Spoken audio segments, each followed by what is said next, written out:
हम जब ज्ञान में आए तो हमें बहुत अच्छा एक आध्यात्मिक नियम समझ में आया कि हम जिससे योग रखते हैं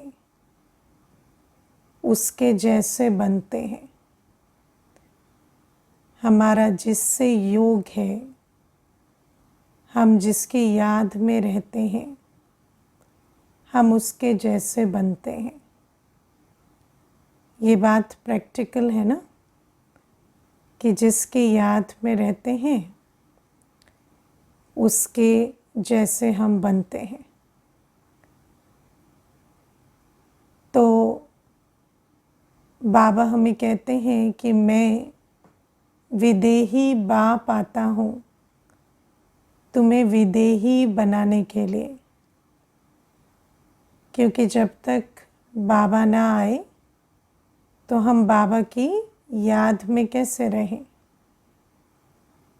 तो जब बाप आते हैं तभी हमें विदेही बनाते हैं, और विदेही बने बिना तो ना हम घर जा सकते, ना हमारे कैरेक्टर सुधर सकते, क्योंकि देह अभिमान में तो कैरेक्टर बिगड़ते ही हैं।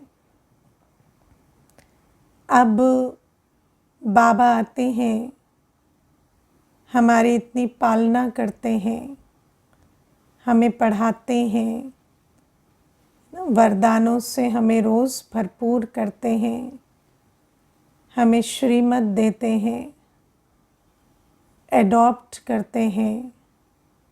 सब कुछ बाबा हमारे लिए प्रैक्टिकली करते हैं। विदेही बाप साकार सृष्टि पर प्रैक्टिकल पार्ट बजाते हैं। क्यों? क्योंकि हमारा योग किसी भी ऐसी सत्ता से नहीं हो सकता जिनके साथ हम प्रैक्टिकल संबंध और प्राप्ति की अनुभूति नहीं करते। आप चेक करो, आपका योग किससे रहता है? जिससे संबंध है, जिससे कुछ मिलता है, कोई प्राप्ति की अनुभूति होती है, उसी से हमारा योग होता है। ठीक बात है ना? अगर दुनिया में किसी को कहें कि बैठे बैठे किसी अजनबी को याद करो, तो नहीं कर सकते, क्योंकि जिससे संबंध का सुख नहीं मिला, जिससे प्राप्ति नहीं हुई, उसको याद कैसे करेंगे? याद के लिए तो सुख मिला होना चाहिए, संबंध का प्राप्ति होनी चाहिए। फिर मान लो सब कुछ मिला भी है पर परिचय नहीं है, तो भी यथार्थ याद नहीं कर सकते, क्योंकि जिससे सब कुछ मिल रहा है, मान लीजिए आपके कंपनी से अकाउंट में हर महीने पैसा आ रहा है, लेकिन कंपनी का कोई चेहरा आपके पास नहीं है या वो कैसे हैं, क्या है, उनका परिचय नहीं है, तो योग नहीं लग सकता। क्योंकि सूरत सीरत है ना, नाम रूप देश काल का परिचय भी चाहिए। तो बाबा आते हैं और बाबा प्रैक्टिकल बाप टीचर सतगुरु का पार्ट बजाते हैं, है ना। लेकिन क्या होता है कि मनुष्य आज इतना देहाभिमान में है कि कई बार वो ये भी नहीं देख पाता। जैसे आजकल क्या होता है, माँ भोजन बनाकर देती है तो भोजन खा लेता है ना, लेकिन ज़रूरी नहीं कि ये भी याद रखे कि माँ ने भोजन बनाया ऐसा भी होता है आजकल, है ना। क्योंकि आत्मा जो है, जैसे होटल में खाते हैं तो कभी ये थोड़ी सोचते किसने बनाया, बस भोजन खा लिया, ख़त्म। तो बनाने वाले से योग नहीं है, तो ऐसा भी होता तो बाबा आते हैं और बाबा प्रैक्टिकल हमारी बाप रूप में पालना करते हैं, टीचर रूप में पढ़ाते हैं। कई बार हमारा पढ़ाई से तो योग है पर पढ़ाने वाले से नहीं है। पालना इतनी बाबा हमें देते हैं, रूहानी पालना, जो कदम कदम पर हमारी सुबह उठाने से लेकर रात तक कदम कदम पर आत्मा को जो भी आवश्यक है वो पालना दे रहे हैं। लेकिन कई बार हम उस पालना देने वाले बाप की स्मृति में नहीं रहते, याद में नहीं रहते। तो बाबा तो प्रैक्टिकल आकर हमें पालना भी दे रहे हैं, पढ़ाई भी दे रहे हैं और वरदान भी हम पर लुटाते हैं। लेकिन क्या हम पढ़ाई पढ़ते उस पढ़ाने वाले की याद में रहते हैं? क्या हम वरदान लेते उस वरदाता को याद करते हैं? क्या हम पालना लेते उस पिता की स्मृति में रहते हैं? ये बड़ी बात है, क्योंकि कई बार हम बच्चों को पूछते हैं कि बाबा को याद कैसे करते हो, तो कहते हैं परमधाम में याद कर लेते हैं, है ना, ज्योति बिंदु सितारे के रूप में। तो हम पूछते हैं मुरली सुनाने वाले के रूप में याद नहीं करते हो है ना, उंगली पकड़कर चलाने वाले के रूप में याद नहीं करते हो, अपनी छत्र छाया के नीचे रखकर कदम कदम चलाने वाले के रूप में याद नहीं करते हो। तो कई बार ये सारी बातें भी रिकग्नाइज नहीं करते कि शिव बाबा हमारी प्रैक्टिकल लाइफ में कितना हमारी पालना कर रहे हैं। क्योंकि मनुष्य आज कैसा हो गया है कि उसके संस्कार ऐसे हो गए हैं कि सब कुछ लेते हुए भी जो सब कुछ दे रहा है उसको कई बार देख नहीं पाते, है ना। मनुष्य दुख देने वाले के पीछे भागता है, सुख देने वाले को देखता भी नहीं, ऐसा भी हो गया है। तो मनुष्य के संस्कार ऐसे हो गए हैं कि आज सुख देने वाले को, प्यार देने वाले को देख भी नहीं पाता। देखा है ना, घर में जो चुपचाप प्यार दे रहा है उसको पहचानते नहीं है, जो कुछ नहीं करता बहुत शोर मचाता है सारे दिन उसके बारे में सोचते रहते हैं जो चुपचाप अपनी सेवा कर रहा है, प्यार दे रहा है, सुख दे रहा है, उसके बारे में उसको रिकग्नाइज भी नहीं करते। आज माया ने ऐसा बुद्धि का मुख है ऐसा मोड़ दिया है। तो बाबा हमें कहते हैं कि मैं विदेही बाप, मैं ज्योति बिंदु गुणों में सिंधु पिता परमधाम से आकर तुम्हारा बाप टीचर सतगुरु बनता हूँ। तुम्हें पालना पढ़ाई और श्रीमत वरदान सब कुछ देता हूँ, तुम्हारी झोली भरता हूँ। क्यों भरता हूँ? ताकि तुम्हारा योग मुझसे लगे। और जब ब्रह्मा बाबा के तन में साकार में मुरली भी चलाते थे तो बाबा अटेंशन खिंचवाते थे कि इस देहधारी को याद नहीं करो जिसके मुख से मुरली सुना रहा हूँ, मुझ विदेही को याद करके मुरली सुनो। और मुझ विदेही को याद करते हुए अपने आप को विदेही समझो। क्योंकि जब अमृत वेले उठते हैं तो उस बाप को याद करें जो विदेही हैं, तो हम भी अपनी विदेही अवस्था में आत्मिक स्थिति में स्थित हों।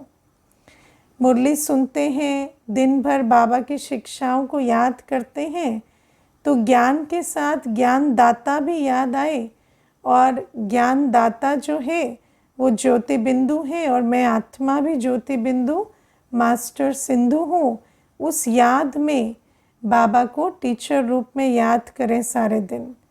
या बाबा की श्रीमत पर चलते हैं तो श्रीमत देने वाले सतगुरु को, फरमान सुनाने वाले सतगुरु को, ज्योति बिंदु गुणों में सिंधु पिता को याद करते हुए कदम कदम चलें तो हम भी कैसे बन जाएंगे? विदेही।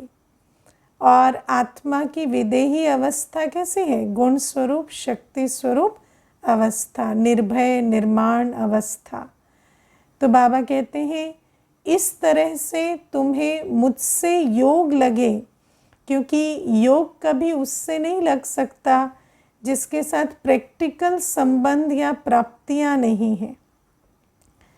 तो बाबा कहते हैं मैं प्रैक्टिकल संबंध में आता हूँ, इतनी तुम्हें रूहानी प्राप्तियों से भरता हूँ ताकि तुम्हारा मुझ विदेही बाप से योग लगे। और जब विदेही बाप से योग लगता है तो हम विदेही बनते हैं, और आत्मा की विदेही अवस्था ही शक्तिशाली अवस्था है। देह अभिमान में तो आत्मा किसी काम की नहीं। और बाबा कहते हैं ठीक इसका उल्टा होता है भक्ति मार्ग में। भक्ति मार्ग में हम अपने को देह समझ देहधारियों को याद करते हैं, चाहे वो फिर मूर्तियों के रूप में, चाहे वो जड़ चित्रों के साथ देहधारी के साथ योग हो, या चैतन्य में किसी गुरु महात्मा साधु के साथ योग हो। लेकिन योग किससे रहता है? देह से। तो देह की याद में तो विदेही नहीं बन सकते ना। अब आप देखो, कई बार मनुष्य को ये प्रश्न आता है कि हम जब किसी देहधारी के साथ संबंध में आते हैं तो क्या हम आत्मा के साथ संबंध में नहीं आ रहे? क्योंकि कई बार ऐसा भी सोचते हैं कि आत्मा देह में है और हम किसी के गुण की, किसी की विशेषताओं की स्मृति में अगर संबंध में आते हैं तो क्या हम उस आत्मा से संबंध नहीं रख रहे? लेकिन ऐसा नहीं है। अब आप देखो, जब हम देहधारी के साथ संबंध में आते हैं, आप विचार करो, हमारा तो मुझ आत्मा से भी मेरा संबंध नहीं है, मेरा संबंध भी शरीर से हो गया है ना। आप सोचो, अपने भी रूह से संबंध नहीं है, अपने शरीर से संबंध हो गया। इसीलिए जब आईने में देखते हैं तो क्या कहेंगे? मैं काला हूँ, मैं गोरा हूँ, मैं मोटा हूँ, मैं पतला हूँ, मैं लंबा हूँ, मैं नाटा हूँ। तो आप सोचो कि मैं भी जब कहते हैं तो शरीर की संज्ञा, शरीर को देखते हैं और शरीर के आधार से फील करते हैं।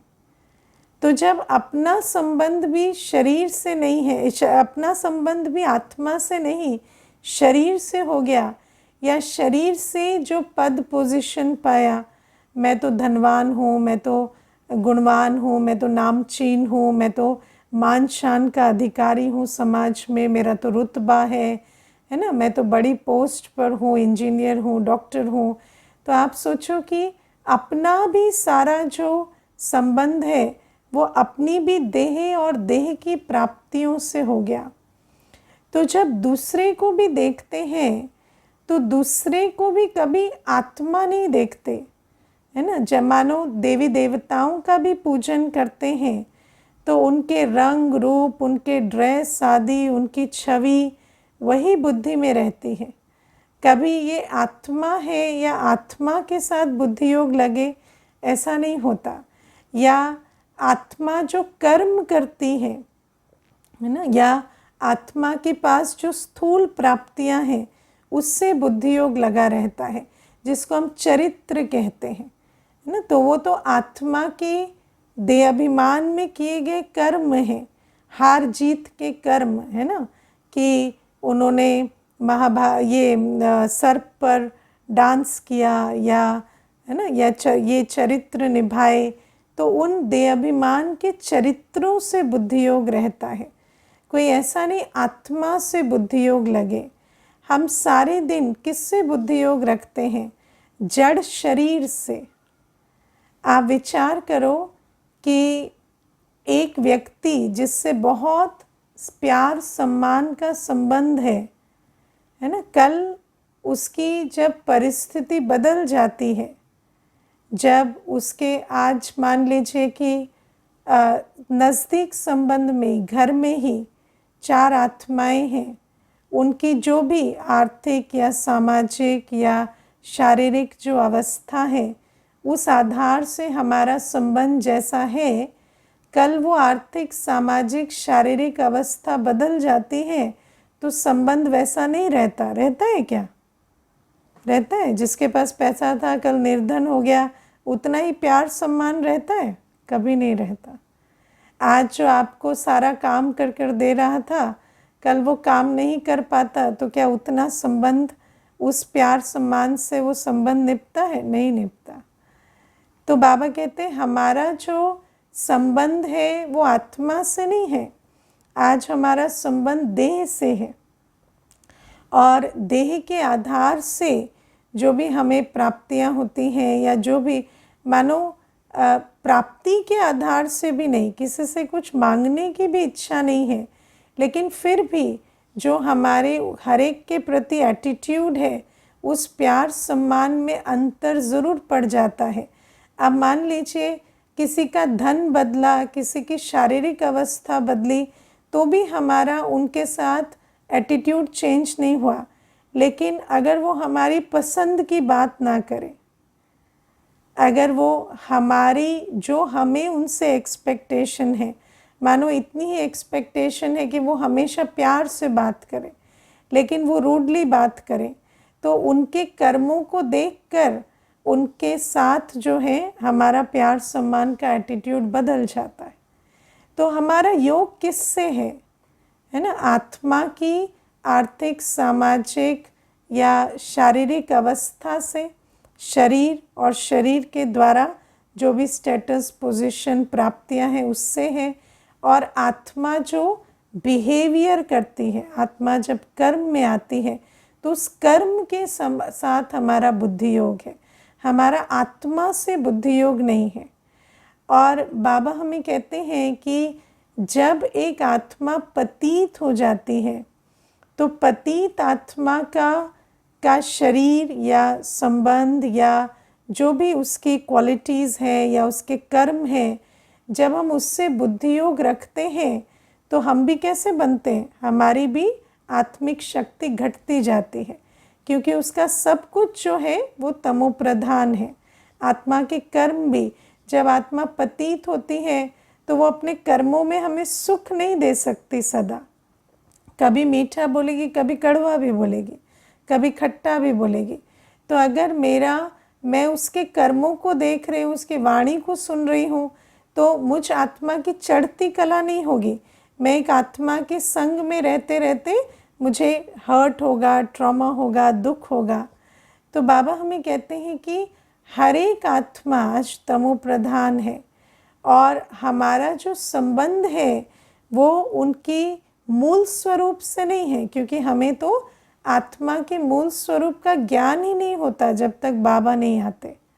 और आत्मा के मूल स्वरूप को बुद्धि में रख के कर्मों में आना या व्यवहार में आना, वो बात तो हम बाबा से बहुत देर में, है ना, धारणा में बहुत देर से आती है। लेकिन हमेशा हमारा संबंध किससे होता है? देहधारी से, देहधारी के बोल से, कर्मों से, देहधारी की आर्थिक सामाजिक अवस्था से। तो उन सारी बातों से जब हमारा बुद्धि योग होता है तो हमारी एनर्जी डिप्लीट होती चली जाती है ना। आप विचार करो, जब आप एक फिल्म देखते हो या एक ड्रामा देखते हो, है ना, अभी भले नहीं देखते पर देखा तो है, तो जब हम एक एक्ट देखते हैं तो हमारा बुद्धि योग किससे होता है? एक्टर से कि एक्ट से? हमारा बुद्धि योग एक्ट से होता है, राइट। उसकी जो उस ड्रामा में जो उसकी स्क्रिप्ट है, उसका रोल है, उस एक्ट से हमारा बुद्धि योग हो जाता है। लेकिन हम ये तो नहीं कह सकते ना हमारा संबंध एक्टर से है, क्योंकि वो एक्टर को तो हम जानते ही नहीं। अब आपने किसी मशहूर अभिनेता की कोई फिल्म देखी तो क्या आप ये कह सकते हो कि मेरा बुद्धि योग या संबंध उस एक्टर से है? नहीं है, क्योंकि आप तो उन्हें जानते ही नहीं, उनके साथ तो आपका कोई संबंध ही नहीं।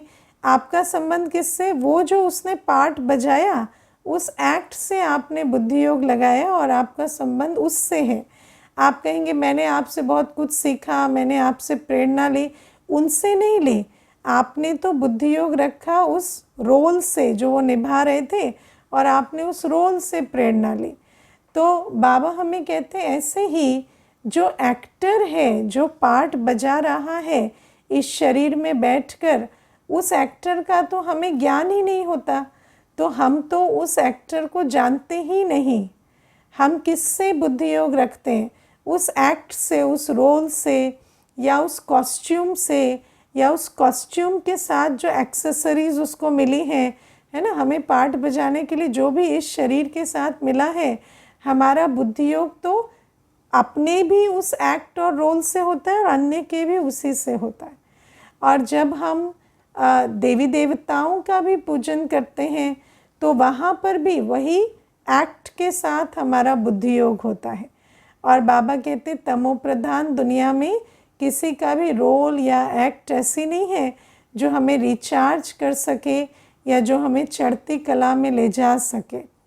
और जब हम द्वापर युग में लिखी हुई कहानियों को पढ़ते हैं तो हमारा बुद्धि योग कोई सतो प्रधान कैरेक्टर से नहीं लगता, है ना। हम तो यही सुनते हैं देवी देवताएं भी युद्ध लड़ रहे थे, वहाँ भी चोरी हो रही थी, लड़ाई झगड़ा हो रहा था, तो हमारा बुद्धि योग भी किससे लग रहा है?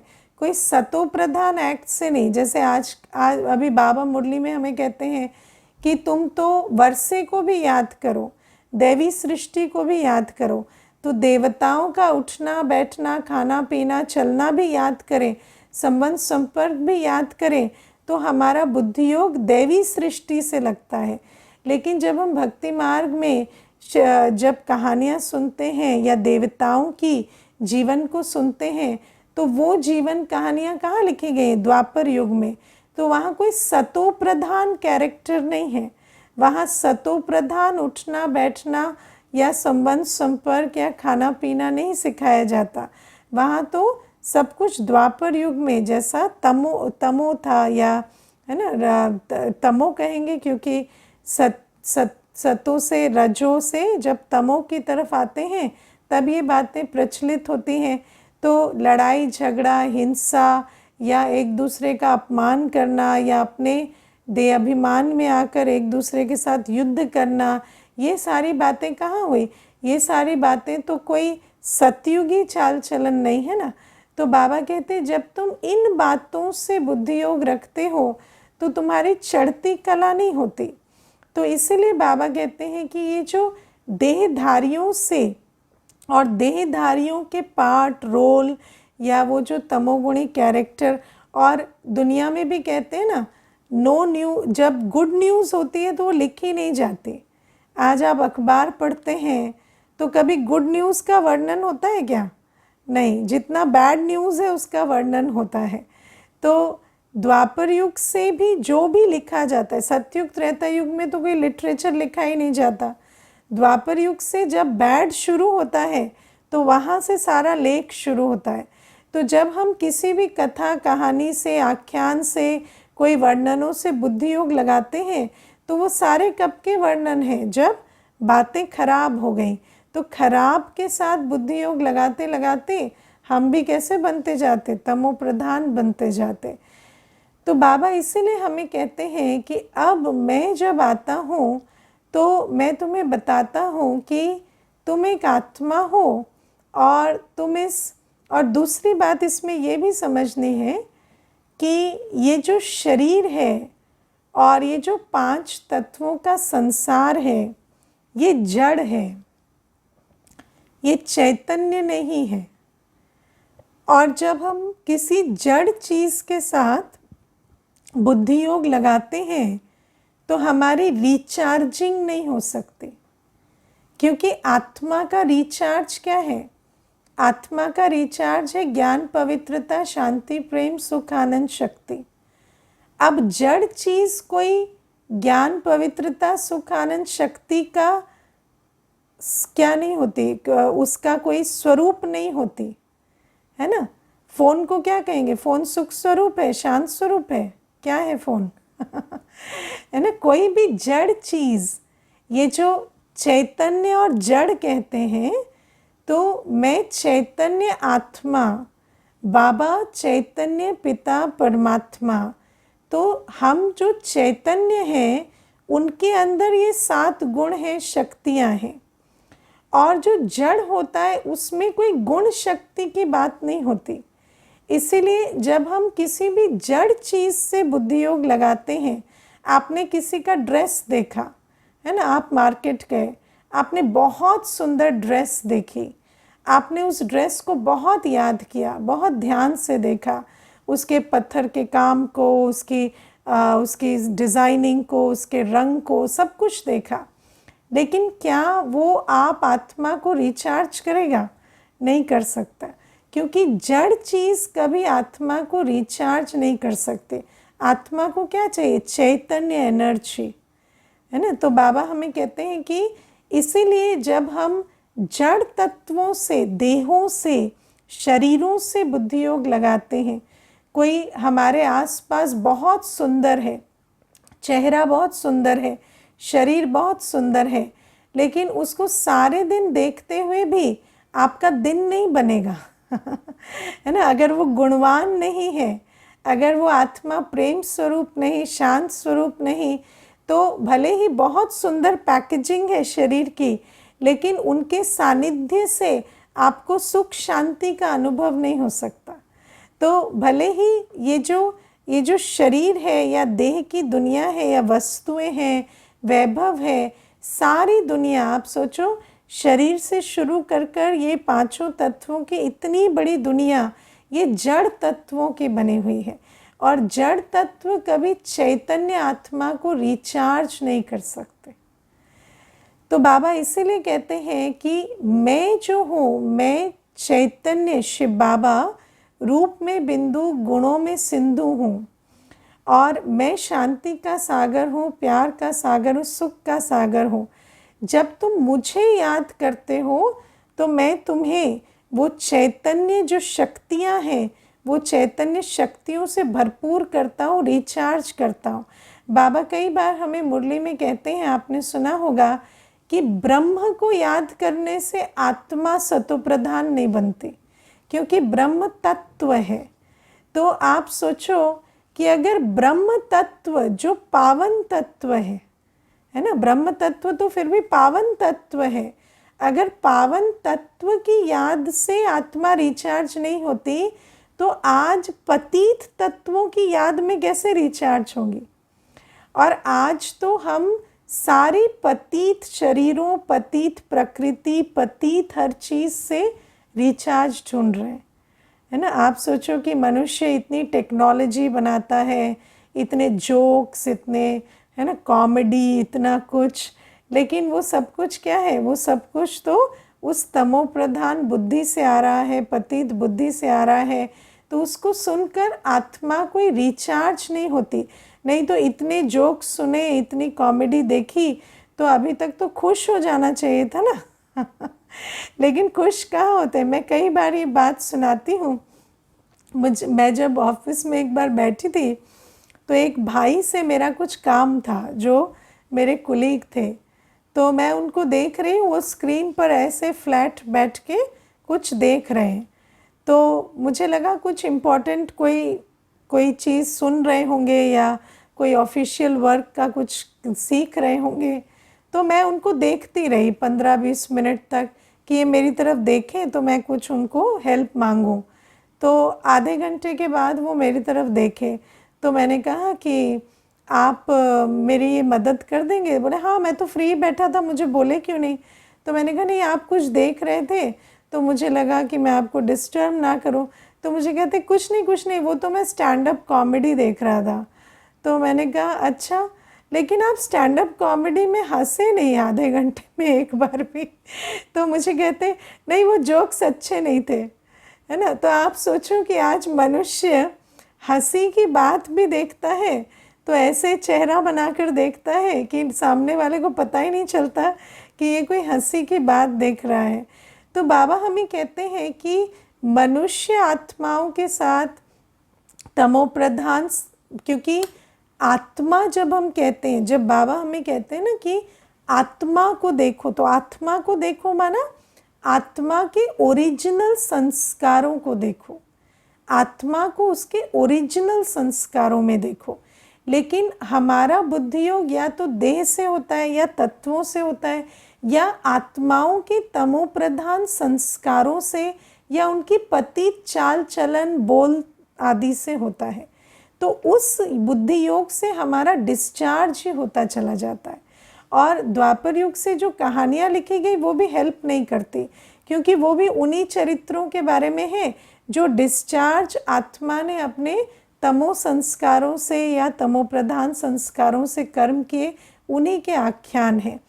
तो बाबा हमें समझाते हैं कि मैं विदेही बाप जब परमधाम से आता हूँ तो मैं तुम्हें बताता हूँ कि मैं छोटा सा ज्योतिर्बिंदु गुणों में सिंधु हूँ।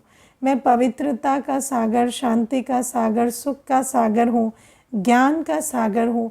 मैं प्रैक्टिकल में आकर पाठ बजाता हूँ ताकि तुम मुझ पाठ बजाने वाले बाप को, जो तुम्हें बाप का वर्षा दे रहे हैं, टीचर के रूप में पढ़ाई पढ़ा रहे हैं, सतगुरु के रूप में वरदानों से झोली भर रहे हैं, उस बाप को जब तुम याद करो तो तुम आत्मा वो ज्ञान गुण शक्ति को अपने अंदर धारण कर सको। क्योंकि योग बल से हमें बाबा से सर्वगुण शक्तियाँ मिलते हैं। और फिर बाबा कहते मैं विदेही हूँ, तो मुझसे योग लगाते लगाते तुम मेरे समान विदेही और मास्टर गुण स्वरूप शक्ति स्वरूप बनते हो। और जब वैसा बनते हो तो तुम जब मनुष्य आत्माओं से भी संबंध संपर्क में आते हो तो भले ही वो आत्मा देह के साथ है, पुराने संस्कारों के साथ है, लेकिन तुम क्या देखते हो? तुम आत्मा को देखते हो, है ना। तुम्हारी बुद्धि में क्या रहता? एक आत्मा है, सतोप्रधान है, ये शांत पवित्र स्नेह स्वरूप आत्मा है। ये याद रखकर तुम आत्मा के साथ इंटरेक्शन में आए तो भले ही उसके बोल या कर्म कड़वे भी हैं, भले ही उस आत्मा का संस्कार पतित भी है, लेकिन तुम्हारा आत्मा के साथ संबंध में आते रिचार्ज होगा, क्योंकि तुम आत्मा को देखकर संबंध में आ रहे हो। तुम उसके ना संस्कारों को देख रहे हो, ना कर्मों को देख रहे हो, ना कोई जड़ देह को देख रहे हो या देह की प्राप्तियों को देख रहे हो। तो बाबा ये विधि हमें बहुत सुंदर समझाते हैं। इसीलिए बाबा कहते हैं कि तुम्हें विदेही बाप को याद करना है, और देहधारी को याद करने से या तत्वों को याद करने से या जड़ संसार को याद करने से तुम्हारी रिचार्जिंग नहीं होगी। कई बार हम सुनते हैं कि बाबा को याद करना या बाबा जो है जैसा है याद करना, लेकिन हमारी कई बार बुद्धि में बैठता नहीं है, है ना। हमें लगता है कि हम तो इसीलिए बाबा हमें कहते हैं ना, बहुत कॉन्शियसली अपने को आत्मा समझ बाप को याद करना है, तब विकर्म विनाश होंगे। हमने इतनी पूजा पाठ किया, भक्ति किया, लेकिन जब हमारा बुद्धि योग विदेही बाप से नहीं होता, सुख सागर शांति सागर से नहीं होता, तब तक हमारे विकर्म विनाश नहीं होते। तो ये बात आज बाबा हमें समझाते हैं। फिर एक प्रश्न है, आज बाबा ने कहा कि कर्मातीत अवस्था तब तक नहीं हो सकती जब तक युद्ध ना हो, तो एडवांस पार्टी का क्या?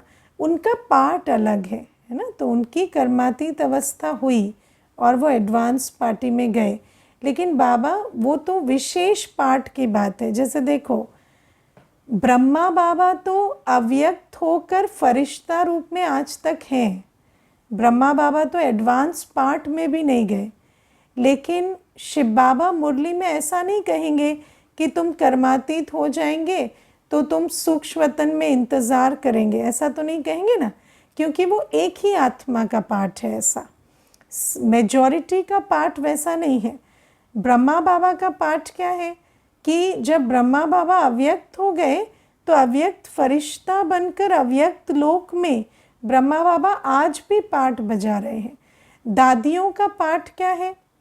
मम्मा का, प्रकाशमणि दादी का, तो उनका पाठ क्या रहा कि वो अव्यक्त होकर उन्होंने कर्मातीत अवस्था को पाया और वो पुनर्जन्म लेकर फिर एडवांस पार्ट, माना वो कोई कार्मिक अकाउंट सेटल कर नहीं रहे या कोई नए कर्म बंधन नहीं बना रहे, लेकिन जो नई सृष्टि के लिए जो एडवांस पार्ट चाहिए वो क्रिएट कर रहे हैं। तो बाबा कहते हैं कि जो मेजॉरिटी का पार्ट है वो ये है कि हम कर्मातीत होंगे, युद्ध लगेगी और हम जाएंगे परम धाम, गेट खुलेंगे। और बाकी ये जो स्पेशल पार्ट है इनको बाबा मुरली में रोज़ ऐसे रिवाइज नहीं कराते, ठीक है ना। बाबा की जगह गुलजार दादी जी से हो जाता है योग है ना। तो बाबा कहते हैं कि इसीलिए बाबा बहुत सावधानी देते हैं कि ना तो हमें ब्रह्मा बाबा से योग लगाना है, ना दादी से योग लगाना है। हमें बिंदु समझ शिव बाबा से, जो ज्योति बिंदु गुणों में सिंधु है, उस बाप से योग लगाना है, तब विकर्म विनाश होते हैं। इसीलिए तो बाबा बार बार सावधानी देते हैं। आज बाबा ने बार बार की बात भी की क्योंकि बार बार नहीं समझाए तो बात जो है एक तो बुद्धि में नहीं बैठती। सालों तक जो बात सुनते हैं वो बुद्धि में एक दिन बैठती है, तब पता चलता है ये तो रोज़ सुनते थे पर बुद्धि में बैठा नहीं था। दूसरा, बुद्धि में बैठ भी जाती है तो याद नहीं रहती। तो बाबा कहते हैं इसीलिए मुझे बार बार तुम्हें समझाना पड़ता है। अच्छा, ओम शांति।